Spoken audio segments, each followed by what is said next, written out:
The Individuals with Disabilities Education Act, or IDEA, requires each state to develop a State Performance Plan, Annual Performance Report, or an SPP APR, that evaluates the state's efforts to implement the requirements and purposes of the IDEA and describes how the state will improve its special education implementation. The SPP APRs include indicators that measure child and family outcomes and other indicators that measure compliance with the requirements of the IDEA. The indicators in Part B of IDEA fall into three monitoring priority areas: provision of a free, appropriate public education, FAPE, in the least restrictive environment; state exercise of general supervision, including child find, effective monitoring, the use of resolution meetings, mediation, and a system of transition services; disproportionate representation of racial and ethnic groups in special education and related services to the extent the representation is the result of inappropriate identification. The South Carolina Office of Special Education Services must set targets on the indicators that involve student performance. We have a series of recorded presentations in order to get stakeholder feedback on the proposed targets.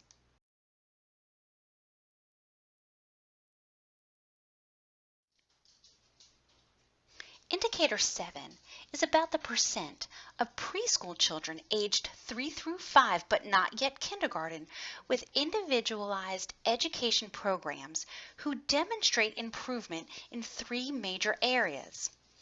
The first area, A, is positive social emotional skills, including social relationships with peers and adults.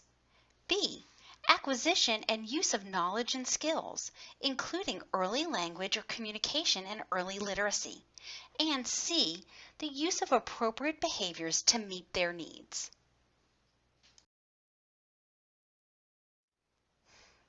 Progress for A, B, and C is measured in two parts. The percent of preschool children who did not improve functioning is calculated as follows.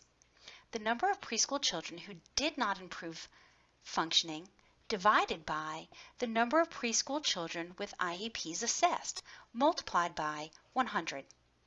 Or B, the percent of preschool children who improved functioning but not sufficient to move nearer to functioning comparable to same-aged peers is calculated as follows. The number of preschool children who improved functioning but not sufficient to move nearer to the functioning comparable to same-age peers divided by the number of preschool children with IEPs assessed multiplied by 100. Indicator 7 is one of the most involved indicators, meaning that it has many categories and all those categories have multiple ways they are examined. Indicator 7A is about positive social-emotional skills. This slide shows the historical targets along with the actual outcomes. As you can see, changes are small. This will help us to determine attainable but rigorous goals.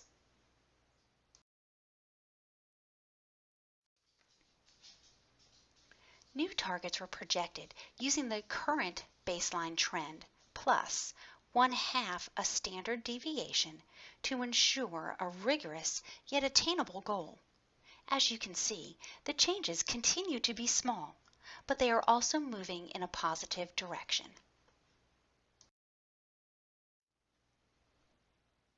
Indicator 7B is about positive early language and literacy skills. This slide shows the historical targets along with the actual outcomes. As you can see again, changes are small.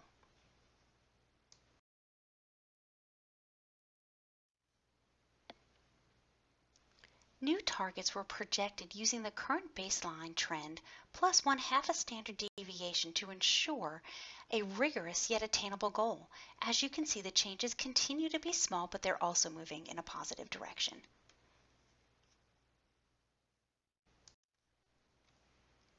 Indicator 7C is about the use of behaviors by the student to meet their needs.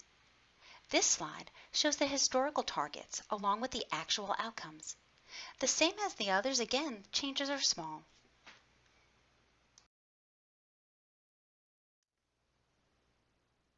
New targets were projected using the current baseline trend plus 1/2 a standard deviation to ensure a rigorous yet attainable goal.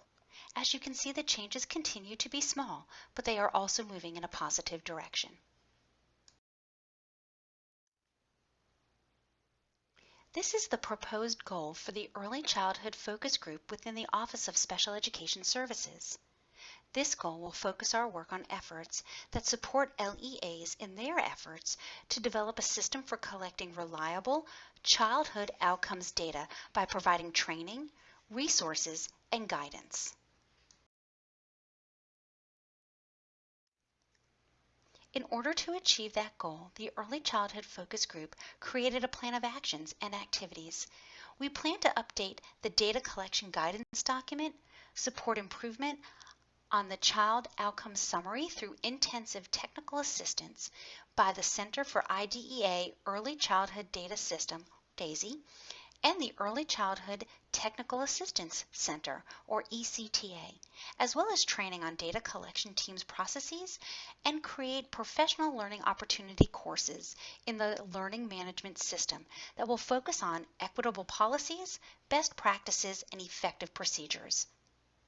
Our intention was to provide you with information about the State Performance Plan for Indicator 7 and how through our established goal and activities, we as the Early Childhood team at the Office of Special Education Services plan to provide consistent, collaborative, proactive direction and support focused in the area of early childhood outcomes so that students can meet the profile of the South Carolina graduate with world-class knowledge, world-class skills, and life and career characteristics. We hope this information will enable you to have a richer understanding of our plan.